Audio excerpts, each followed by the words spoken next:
Jakarta adalah kota metropolitan yang semua kegiatan suatu negara ada di sini. Seperti politik, ekonomi, bisnis, pemerintahan, semua menjadi satu di sini. Dan ironisnya pemirsa, ikon ibu kota Jakarta, ondel-ondel ini menjadi garis paling bawah perekonomian di masyarakat. Bu, ngamen dari jam berapa, Bu? Jam 10. Setengah 10? Ya. Udah dapat berapa, Bu? 70.000. 70.000. Ya. Cukup nggak, Bu? Ya cukup gak cukup. Nama Jakarta. Sedih pemirsa. Saya Adit dan ini Metropolis. Makasih, Bu.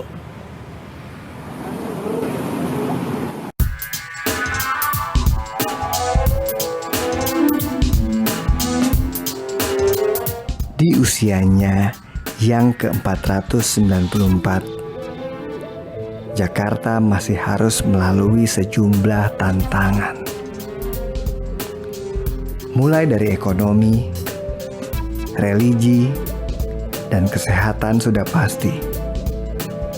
Maka tak heran jika Gubernur DKI Jakarta, Bapak Anies Baswedan, mencanangkan tema Jakarta Bangkit dalam merayakan hari jadi kota ini.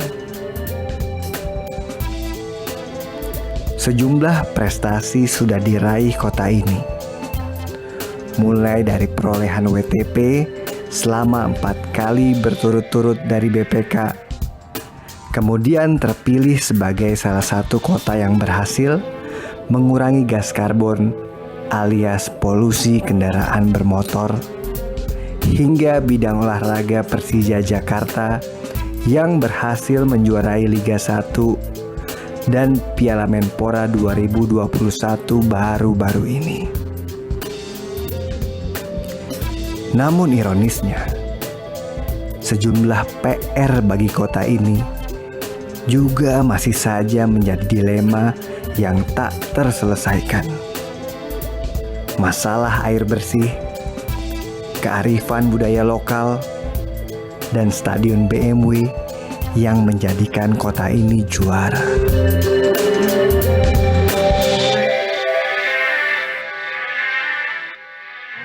Proyek Jakarta International Stadium. Oke. Stadion BMW. Sekarang prosesnya sudah sampai di mana, Bang? Saya cuma bisa memberikan saran ya, artinya jangan sampai ya proyek ini terbengkalai. Dan itu juga masuk salah satu janji gubernur, menurut saya harus dituntaskan ya. Dan menurut saya pembangunannya juga harus efisien ya. Artinya jangan sampai ada hal-hal yang terlalu mahal dan sebagainya gitu. Nah, itu saja ya menurut saya. Kalau boleh tahu, Abang sendiri tahu nggak, Bang? Anggaran untuk membangun Jakarta International Stadium itu berapa, Bang? Saya nggak tahu pasti ya, tapi salah satu sumber penganggaran yang setahu saya datang dari dana PEN. Dana PEN itu adalah dana dari pemerintah pusat untuk pemulihan ekonomi nasional. Kemarin kita sempat mempertanyakan kenapa dana pemulihan ekonomi dipakai untuk bangun stadium. Menurut saya lebih baik dana PEN itu untuk memulihkan ekonomi masyarakat yang ada di bawah. Jadi kita berikan proyek-proyek yang bisa masyarakat bisa partisipasi bekerja di sana. Kalau stadium BMW itu kan menurut saya tidak terlalu banyak menyerap tenaga kerja yang tenaga kerja kasar yang ada di masyarakat yang sekarang ini sangat membutuhkan pekerjaan. Jadi menurut saya sumber pendanaannya aja yang menurut saya yang harus lebih dimatangkan lagi gitu loh. Berarti menurut Abang sendiri proyek stadium itu penting nggak sebenarnya, Bang? Untuk di tengah seperti ini, tengah kondisi seperti ini. Ya menurut saya kita lihat dulu ya progresnya. Artinya kembali lagi kepada sumber pendanaan. Kalau misalnya sumber pendanaannya itu tidak mengganggu pagu-pagu anggaran yang berkaitan dengan kesejahteraan masyarakat, kesehatan masyarakat, monggo bisa dilanjutkan gitu ya. Karena itu juga sudah jalan, kalau dimangkrakkan juga akan ada biaya-biaya tambahan yang akan dikeluarkan. Jadi menurut saya fokus kepada sumber pendanaan ini. Jangan sampai sumber pendanaan untuk Jakarta International Stadium itu bisa mengambil pagu-pagu anggaran yang vital bagi masyarakat terkait kesejahteraan, kesehatan, dan lain sebagainya. Nah,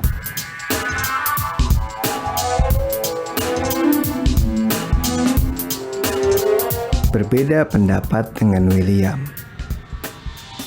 Ketua Dewan Kota berpendapat pembangunan infrastruktur Jakarta sudah jauh lebih baik jika dibandingkan sebelumnya. Bahkan beliau menyebut kualitas infrastruktur Jakarta sudah setara dengan kota besar lainnya di dunia.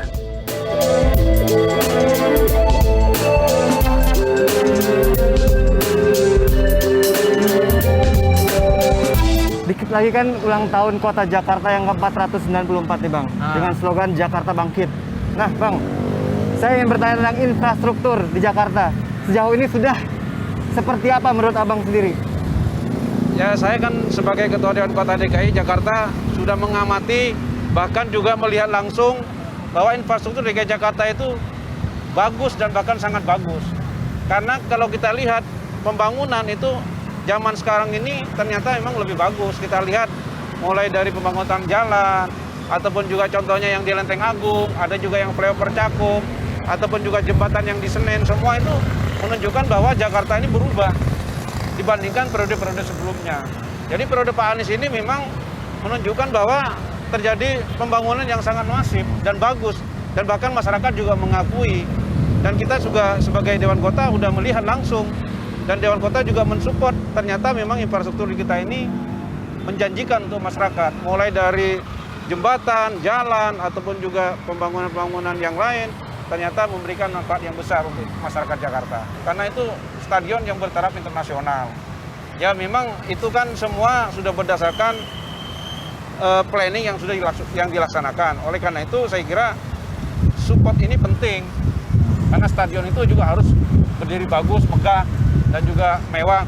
Ya kalau memang nanti ada kekurangan, mungkin karena dalam situasi COVID ada kendala, saya kira Pak Gubernur juga pasti akan melaksanakan, karena ini adalah stadion kebanggaan masyarakat Jakarta. Saya mau nanya Bang, seberapa pentingnya sih Jakarta International Stadium tuh keterkaitannya dengan warga masyarakat Bang? Sangat penting sekali Bang, karena kan stadion itu satu bisa tempat olahraga, bisa juga tempat bermain, bisa juga tempat sosialisasi dengan masyarakat, dan juga menjadi kebanggaan masyarakat Jakarta. Karena stadion ini kan megah, dan dia lengkap semua dengan kebutuhan-kebutuhan yang ada di stadion itu.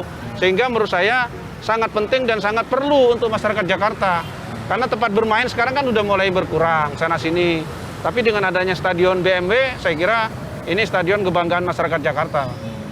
Sangat perlu dan sangat penting. Sangat perlu dan sangat penting. Iya. Bang. Walaupun ya ketertarikan orang masyarakat untuk bermain bola atau olahraga itu kan sedikit Bang. Iya. Apakah itu udah efisien Bang maksudnya? Saya kira ini kan pekerjaan ini kan untuk stadion ini kan tidak hanya dilihat sebentar, sekarang. Untuk kedepannya, makanya mungkin perlu disosialisasi ke masyarakat supaya bisa bermain sepak bola, pembibitan juga bisa dilakukan di situ, dan juga untuk pengembangan sepak bola yang ada di Jakarta. Bang. Gitu Bang, ya udah.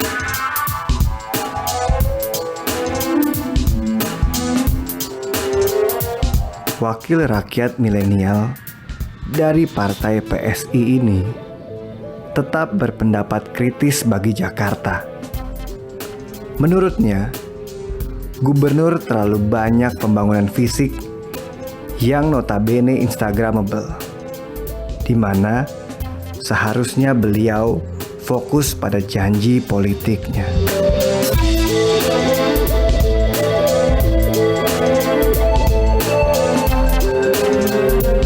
Nah, menurut Abang sendiri, analisa Abang kenapa keberhasilan pemimpin dari pembangunan infrastruktur, padahal janji kampanye tidak hanya itu, Bang?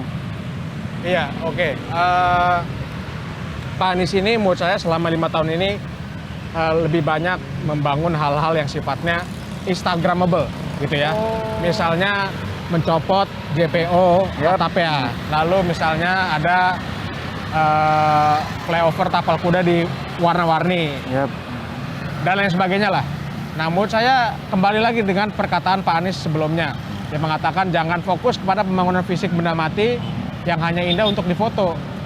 Jadi menurut saya kalau memang beliau ingin fokus melaksanakan janjinya, ya tuntaskan DP 0 rupiah, ya, lalu jaklingkonya, dan lain sebagainya lah. Ini yang menurut saya harus difokuskan.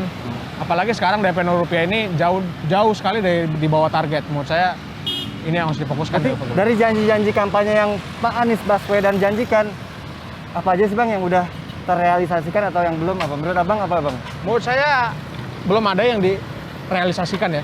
Belum ada Bang? Menurut saya pertama misalnya naturalisasi sungai. Itu sampai sekarang pun kita belum tahu mana sungai yang dinaturalisasi. Kedua, DP 0 rupiah, progresnya di bawah 1%. Apalagi misalnya, ada beberapa banyak janji beliau misalnya OKOC, sekarang Jakpreneur. Juga kita lihat performanya juga belum tinggi. Artinya orang dijanjikan untuk didanai, sekarang masyarakat kan hanya dikasih pinjaman kan. Artinya beda dengan janji beliau. Jadi menurut saya, walaupun tinggal sedikit lagi jabatan beliau, menurut saya coba dikejar lah. Minimal satu janji beliau dituntaskan.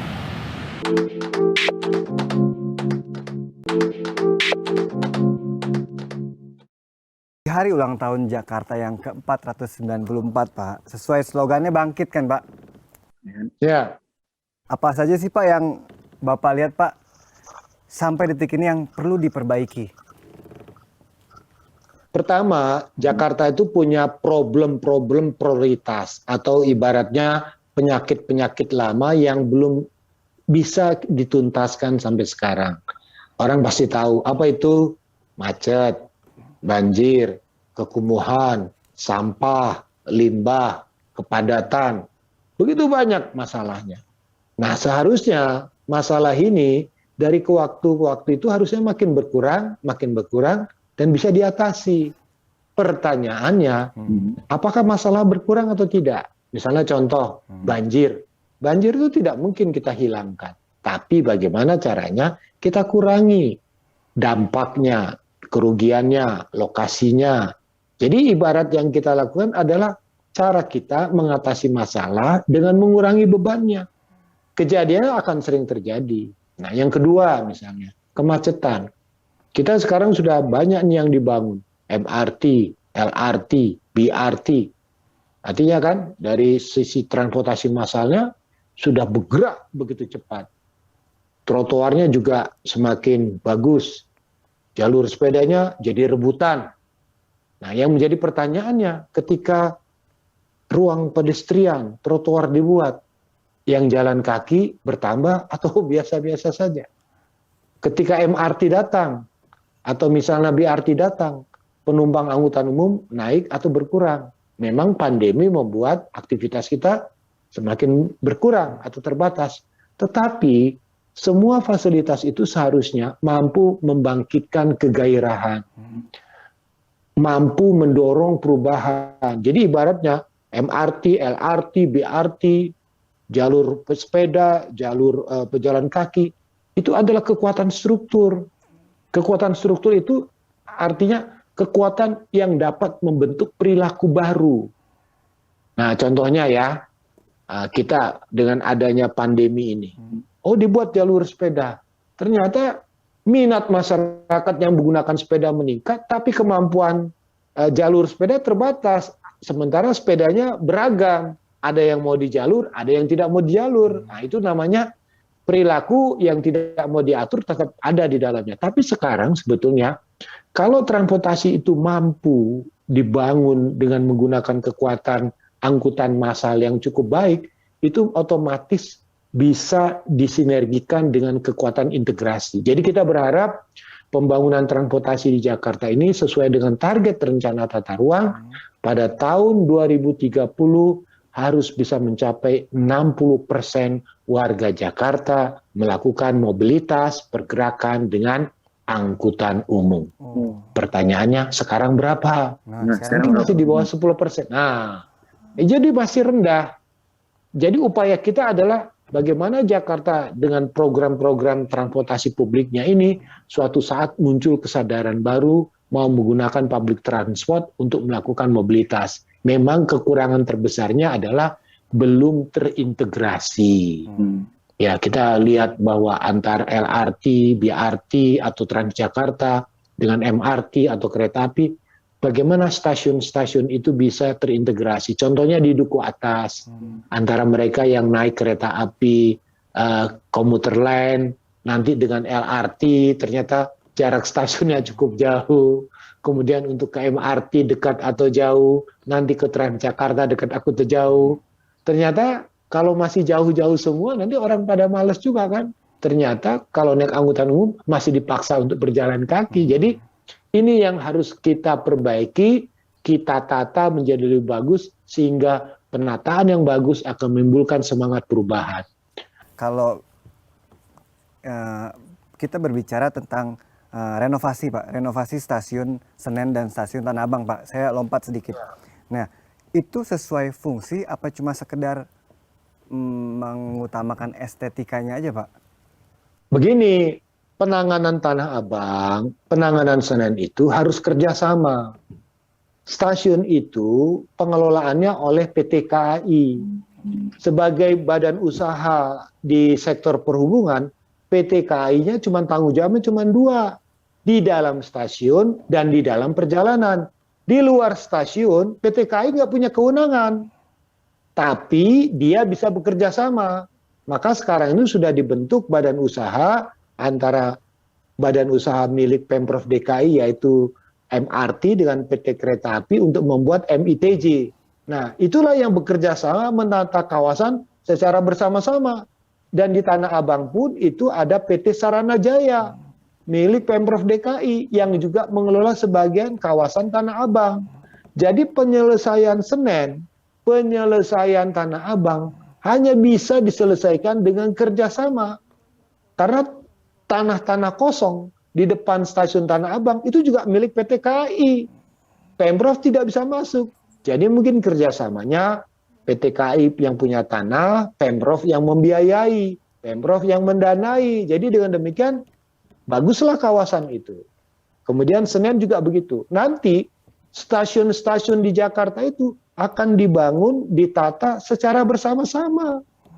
Jadi kita tidak bisa melihat bahwa itu hanya urusan PT Kereta Api, itu hanya urusan Pemprov DKI. Harus ada kolaborasi. Tanpa ada sinergi, nggak mungkin itu bisa diatasi. Jadi keberhasilan suatu kawasan itu hanya bisa dibangun dengan kolaborasi, kerjasama, saling menguntungkan. Kan kita bayangkan sekarang perubahan yang terjadi di Tanah Abang, di stasiun Senen, nanti ada beberapa stasiun-stasiun yang akan dikerjasamakan. Artinya apa? Pemprov itu punya anggaran cukup. Jadi dibuatlah badan usaha bersama. Bayangkan kalau ada sisa lebih penggunaan anggaran yang tidak terserap silva antara 2-3 triliun. Itu kan bisa dimanfaatkan cukup besar.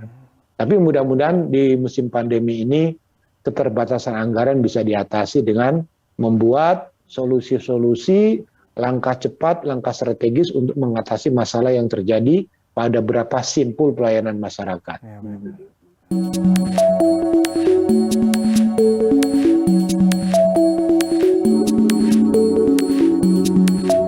Senada dengan Pak Yayat,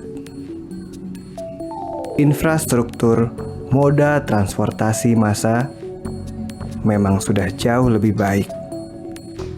Tetapi perlu difikirkan manajemen transportasi agar terintegrasi antara moda transportasi satu dengan yang lainnya.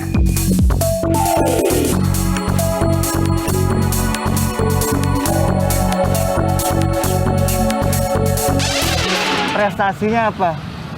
Oke. Sampai saat ini di tengah pemerintahan Gubernur Pak Anies Baswedan.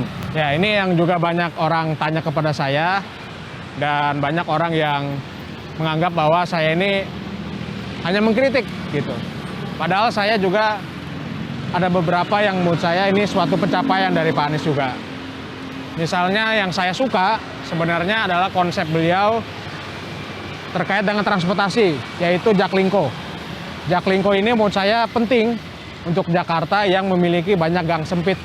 Butuh transportasi umum seperti Jaklingko yang bekerja sama dengan angkot, sehingga transportasi kita bisa sampai ke gang-gang kecil. Nah, menurut saya ini konsepnya sangat baik.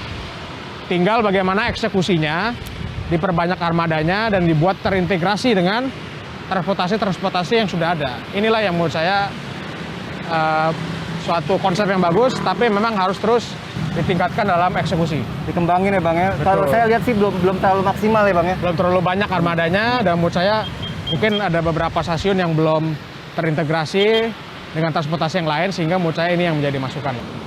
Secara fungsi cukup bagus karena memang Senen ini kan merupakan stasiun penghubung. Jadi antara masyarakat dari Cempaka Putih, dari Matraman, juga dari Jakarta Pusat, saya kira ini karena Senen bagaimanapun itu kan adalah stasiun yang sejak dulu yang sudah ada, bahkan lama. Jadi menurut saya itu sangat perlu dan ditingkatkan supaya lebih bagus. Termasuk juga stasiun Tanah Abang. Siapa yang nggak kenal Tanah Abang kan? Saya kira Tanah Abang itu adalah miniatur daripada Jakarta. Orang semua dari luar negeri semua ke Jakarta, khususnya pasti ke Tanah Abang. Jadi oleh karena itu Tanah Abang itu harus juga diperbaiki kalau memang di sana sini masih ada yang kurang. Karena ya tidak ada lah manusia yang sempurna, pasti ada yang kurang, pasti ada. Tapi pada prinsipnya saya lihat Tanah Abang sekarang juga lebih bagus lah daripada yang sebelumnya.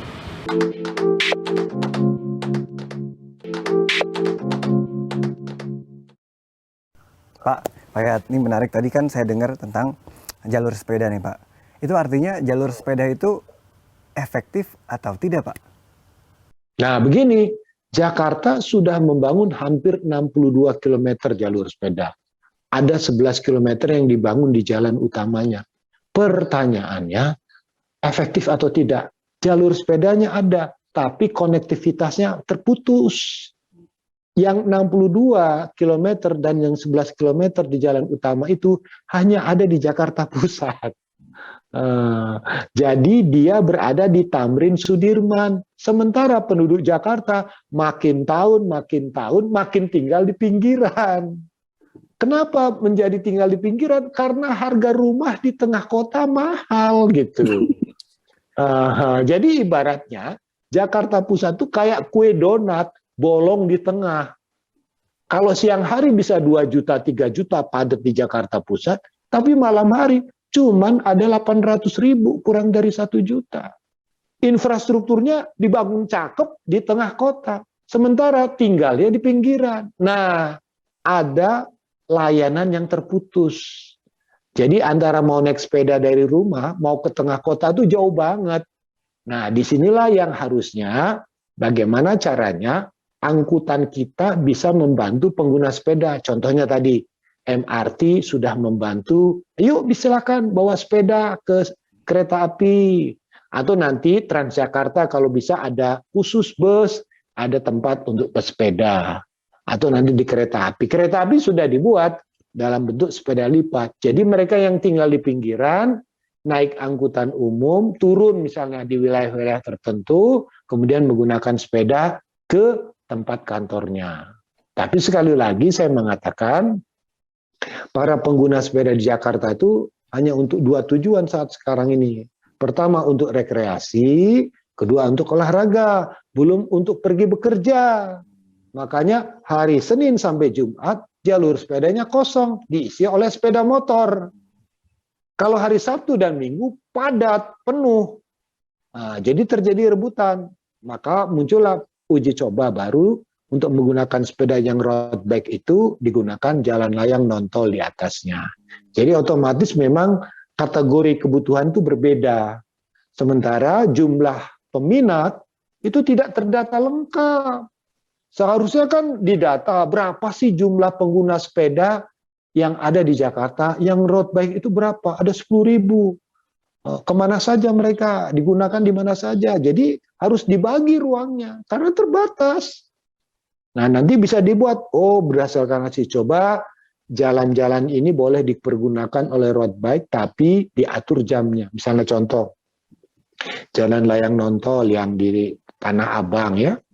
Kemudian yang kedua, jalan layang non-tol Antasari bisa atau tidak. Jalan Binyain Sueb yang di Kemayoran bisa atau tidak. Itu kan luas-luas. Tapi kalau sudah dibagi-bagi, nanti suatu saat untuk mendorong namanya semangat menggunakan sepeda, buat aja nanti Tour de Jakarta.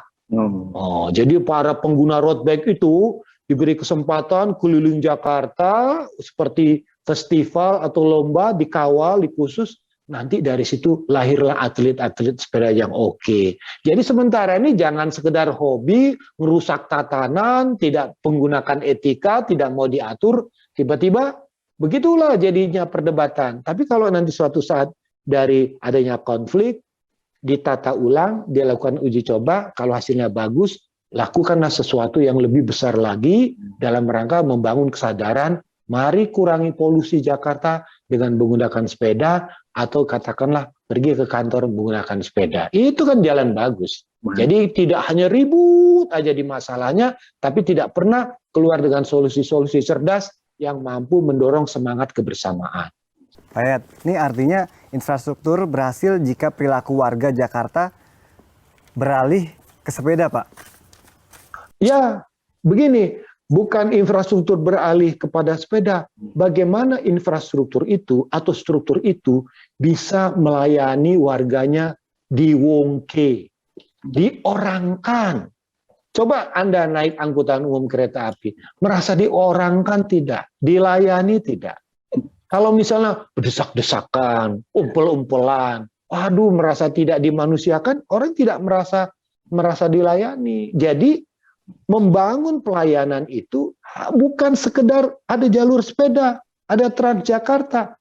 Di Wongke itu artinya apa? Waktunya tepat, tempatnya nyaman, kebersihannya terjaga, keamanannya terjaga, tidak ada pelecehan seksual, tidak ada pencopetan, tempatnya nyaman. Jadi ketika semua fasilitas kota itu merasa warga Jakarta dimanusiakan, pasti itu akan naik jumlahnya. Contohnya satu, ketepatan headway kendaraan. Kalau misalnya angkutan umum itu bisa 5 menit sekali, jadi orang tidak jadi andilau antara dilema dan kegalauan. Kapan ini datang? Ketidakpastian.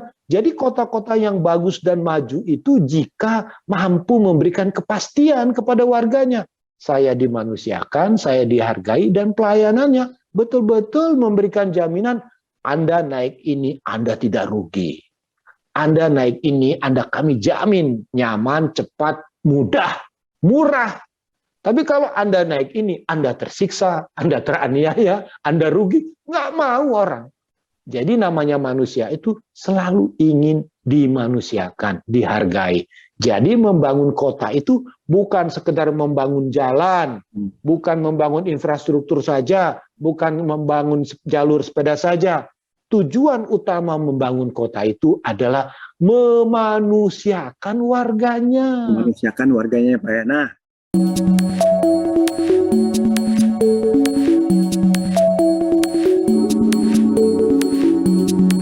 jalur sepeda yang awalnya disambut baik oleh warga Jakarta, kini malah menuai pro kontra, menimbang fungsi dan peruntukannya, dan juga tingkat keamanannya.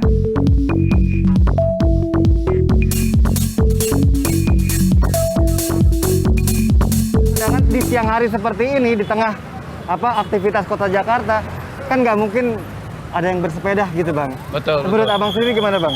Ya kalau menurut saya memang kalau di Casablanca itu kan memang tingkat risikonya tinggi.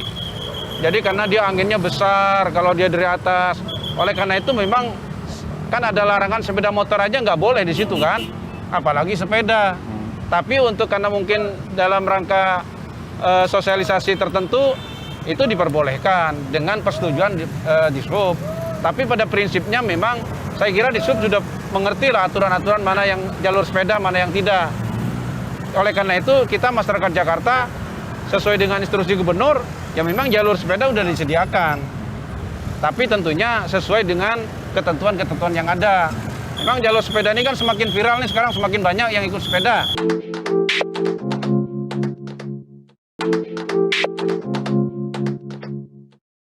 proyek apa saja sih Pak yang terbengkalai sekarang Pak dan harus diselesaikan? Yang pertama yang mungkin kalau sekarang ini, kalau saya harus melihat kepada RPJM, Rencana Pembangunan Jangka Menengah. Itu 5 tahun. RPJM ini berisi dari janji politik ketika kampanye gubernur, dari visi, misi pembangunan Jakarta ke depan, dari janji, dari visi misi itu dibentuklah rencana kerja. Apa sih yang dijanjikan pada waktu itu? Salah satu yang dijanjikan misalnya mengatasi banjir. Itu sudah lama. Tapi pertanyaannya, keberlanjutan dari gubernur yang lama sudah berkomitmen dengan pemerintah pusat itu putus karena perubahan kebijakan oleh gubernur. Sebetulnya gubernur itu kan cuma 5 tahun, tapi proyek itu ada yang 10 tahun. Jadi mungkin ada sesuatu yang sudah dijalankan terputus sehingga masalah banjir tidak bisa diselesaikan karena ada perbedaan cara pandang, cara lihat atau melihat apakah ini punya potensi konflik sosial di masyarakat atau tidak. Yang kedua, penanganan untuk pelayanan air minum, air bersih. Itu belum cukup untuk Jakarta ini. Kemarin yang ribut di mana-mana, orang miskin di Jakarta itu harus membayar harga air selevel di kedutaan besar, selevel di hotel. Kenapa? Mereka membayar dari para pelaku pencurian air. Artinya banyak jaringan pelayanan air kita itu belum menyentuh masyarakat dasar. Jadi target pencapaiannya belum sepenuhnya tercapai. Kemudian penyediaan perumahan. Sekali lagi bagi warga Jakarta yang kemampuan ekonominya masih ember, masyarakat berpenghasilan rendah, itu mungkin agak sulit punya mimpi, punya rumah di tengah kota.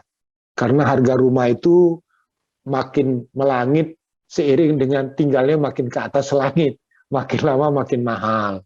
Nah, inilah janji-janji program yang dari penyediaan air bersih, penyediaan penanganan banjir. Nah, jadi kalau penanganan infrastruktur Jakarta itu pada umumnya masalahnya berhenti bukan karena hanya persoalan dana, tapi ada persoalan hukum. Jadi contohnya ketika mau bangun jalan kereta api, mau bangun jalan tol, mau jalan untuk penataan banjir, itu berhenti karena masalah pembebasan tanah. Jadi ada persoalan tanah mengakibatkan proyeknya itu tidak berjalan secara maksimal, gitu. Sampai saat ini banyak yang mangkrak dong, Pak ya? Kalau mangkrak kita bukan istilahnya apa? Ya, di kepemimpinan yang sekarang banyak yang mangkrak dong, Pak. Kalau mangkrak kita tidak melihat dalam konteks pekerjaan itu tidak terselesaikan. Bisa dikatakan untuk pembangunan sepeda, pembangunan ruang pejalan kaki pedestrian, mungkin targetnya yang dikurangin karena anggarannya teralihkan untuk penanganan COVID. Kemudian untuk pembangunan jaringan jalan, pelebaran, sebagian besar juga karena penyusutan anggaran. Jadi sekali lagi saya mengatakan, proyek infrastruktur itu sangat tergantung kepada ketersediaan anggaran yang cukup. Karena tidak bisa diselesaikan hanya dalam 1 tahun. Dia perlu 2 tahun sampai 3 tahun.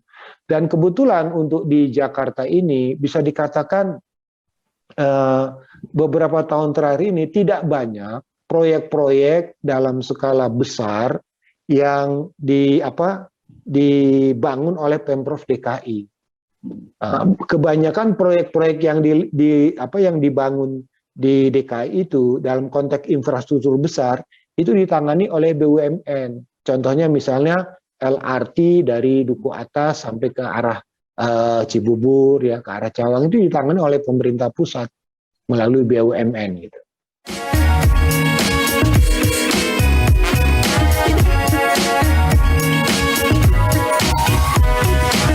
Lebih jauh, William menyoroti di masa kepemimpinan Pak Anies untuk bisa lebih terbuka dalam pengelolaan dan pengalokasian dana APBD. Pasalnya, dana tersebut berasal dari pajak warga Jakarta. Menurut William, sejumlah anggaran masih belum tepat sasaran.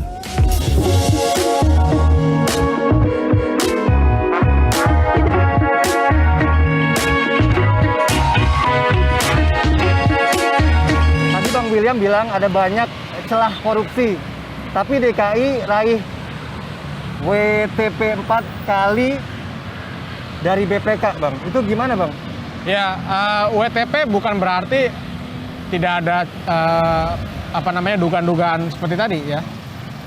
Kita WTP tapi kita ingat WTP itu juga terjadi di tahun yang sama di mana diduga terjadi dugaan korupsi di pengadaan lahan kan. Jadi jangan berpuas diri, jangan cepat berpuas diri dengan mendapatkan WTP. Yang terpenting adalah masyarakat merasakan dampaknya. Artinya dengan anggaran kita yang sangat besar, masyarakat harus bisa merasakan pembangunan. WTP itu kan soal administratif ya, penghargaan yang kita semua mungkin tidak bisa merasakan ya gitu. Yang penting adalah bagaimana anggaran itu dikelola dengan baik sehingga pembangunan itu bisa dirasakan oleh seluruh masyarakat. Bang, di tengah kepemimpinan gubernur saat ini, Bang, ada nggak sih proyek-proyek yang mangkrak, yang nggak jelas gitu, Bang? Kalau saya pikir yang menurut saya dalam tanda kutip mangkrak ya, menurut saya yang harus dievaluasi adalah pelaksanaan Formula E. Ya. Karena Formula E ini memakan biaya yang sangat besar. Belum dilaksanakan saja kita sudah menghabiskan sekitar 360 miliar untuk pelaksanaan Formula E hanya untuk membayar komitmen fee. Kita janji kita mau menyelenggarakan, kita harus bayar setorkan ke Formula E. Tapi kita tahu sekarang terjadi pandemi COVID-19, lalu tahun 2020, 2021 tidak bisa dilaksanakan. Lebih baik uang itu ditarik kembali, gitu ya. Tapi terjadi ditarik kembali nggak, Bang? Sampai sekarang kita belum tahu, ya, apakah uang 360 miliar itu sekarang sudah ditarik kembali. Karena kenapa? Kalau 360 miliar itu kita tarik kembali kan sangat bermanfaat, ya. Dari bunganya saja sudah sangat besar. Apalagi kalau kita bisa gunakan anggaran itu sepenuhnya untuk masyarakat. Jadi lebih baik Pak Anies fokus dulu pada penanganan COVID gitu. Hal-hal seperti Formula E ini yang menurut saya tersier sifatnya ditunda dulu lah. Pakai anggaran kita sepenuhnya untuk recovery COVID-19.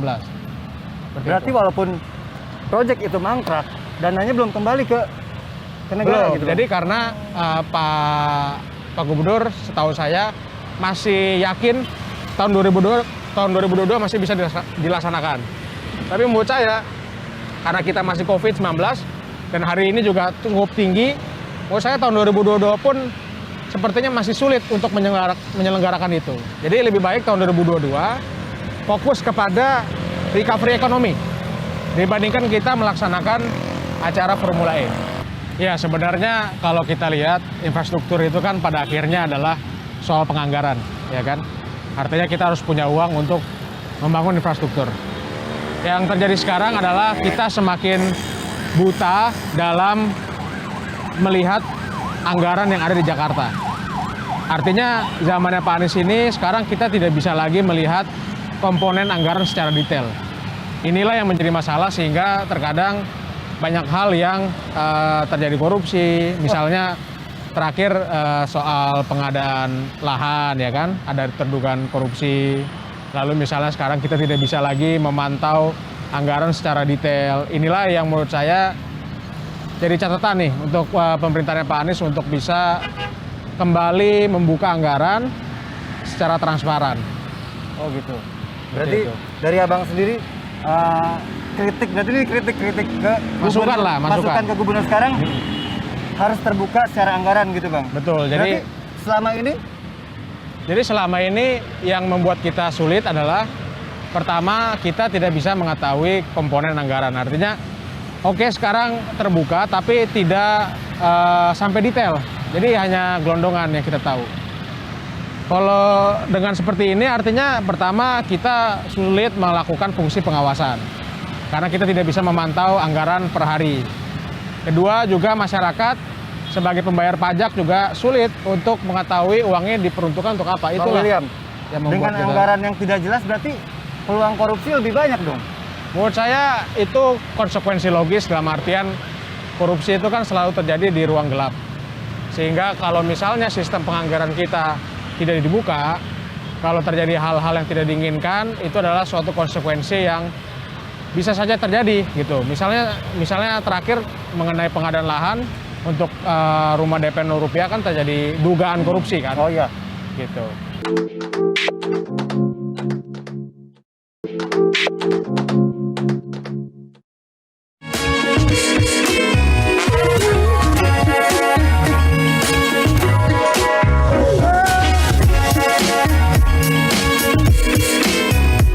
Dan berikut saran dari pengamat tata kota, wakil rakyat, dan Dewan Kota yang mewakili warga Jakarta.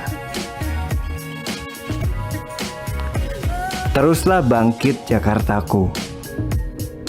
Jadilah juara di hati warganya.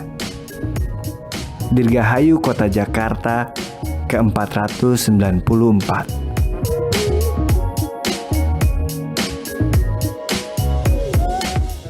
Kalau musim hujan kita kelebihan air, musim kemarau kita kekeringan.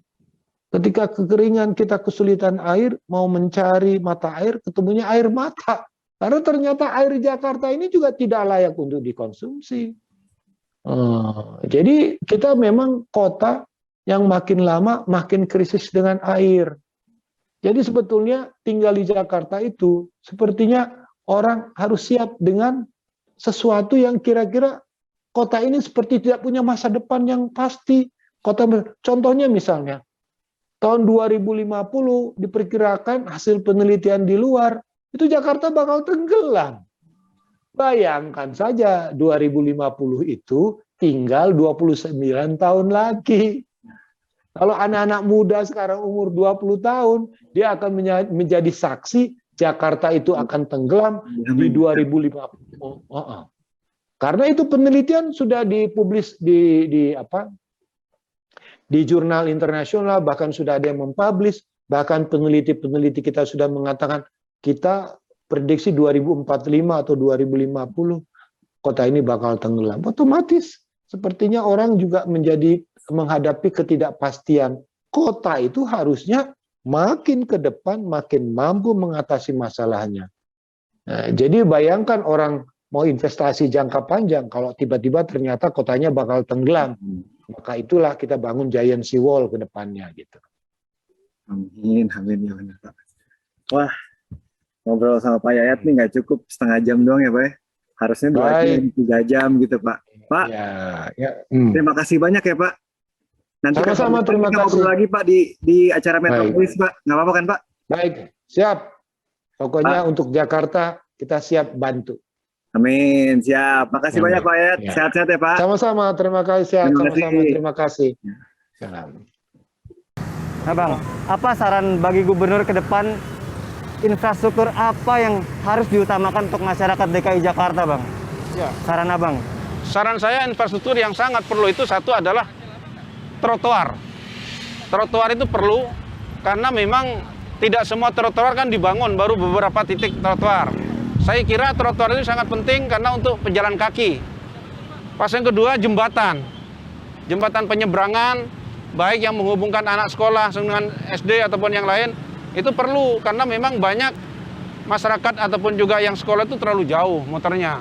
Pas yang ketiga, jembatan-jembatan layang kayak model flyover di Cakung ataupun juga flyover Lenteng Agung saya kira perlu untuk mengurangi kemacetan di Jakarta. Jadi yang seperti itu Bang ya, yang masyarakat perlukan, yang mengurangi kemacetan. Seperti itu. Saya setuju banget itu. Bang, terakhir Bang, bendungan, pengendalian banjir dan normalisasi Bang. Menurut Abang gimana Bang?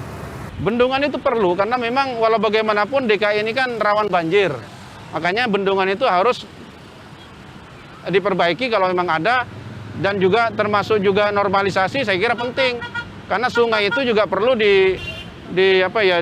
dibersihkan supaya salurannya bagus, ataupun juga kalau memang ada hambatan diperbaiki lagi sehingga tingkat banjirnya itu menjadi lebih kecil. Menurut analisa Bang William nih, di ulang tahun Jakarta yang ke-494 dengan slogan Jakarta Bangkit, menurut Abang sendiri apa yang harus bangkit Bang? Ya, kalau menurut saya yang bangkit tentunya adalah kesehatan kita dan ekonomi. Ya, kesehatan dalam arti masyarakat semakin sehat, semakin sedikit yang terpapar COVID-19. Yang kedua, ekonomi kita harus bangkit ya. Artinya sektor-sektor pariwisata, perhotelan itu harus bangkit dan bisa kembali bekerja secara normal. Nah inilah yang menurut saya harapan kita semua di ulang tahun Jakarta yang ke-494 ya, agar kita bisa menang dari COVID-19. Amin, amin, amin, amin. Bang, sedikit komentar nih. Safari Pak Gubernur ke provinsi lain, sinyal politik apa tuh Bang yang ada di situ Bang? Ya menurut saya beliau harus fokus dulu lah kerja di Provinsi DKI Jakarta ya. Saya pernah mengatakan bahwa kalau beliau sukses di DKI Jakarta, beliau pasti akan mudah menjadi presiden. Kalau beliau gagal di Jakarta, beliau akan sulit untuk jadi presiden. Jadi menurut saya fokus saja kepada meningkatkan kinerja daripada pergi keluar kota yang menurut saya bisa diduga juga safari politik gitu. Jadi menurut saya lebih baik fokuskan tingkatkan kinerja agar nanti Pak Anies ini mulus jadi presiden. Kalau menurut saya sekarang masih sulit untuk jadi presiden. Seperti itu. Masih jauh Bang, berarti Bapak Gubernur harus fokuskan dulu ke Jakarta, baru mengurusin Betul, urusan kalau lain. Jakarta ini sukses, pasti beliau juga akan dipercaya di level nasional begitu.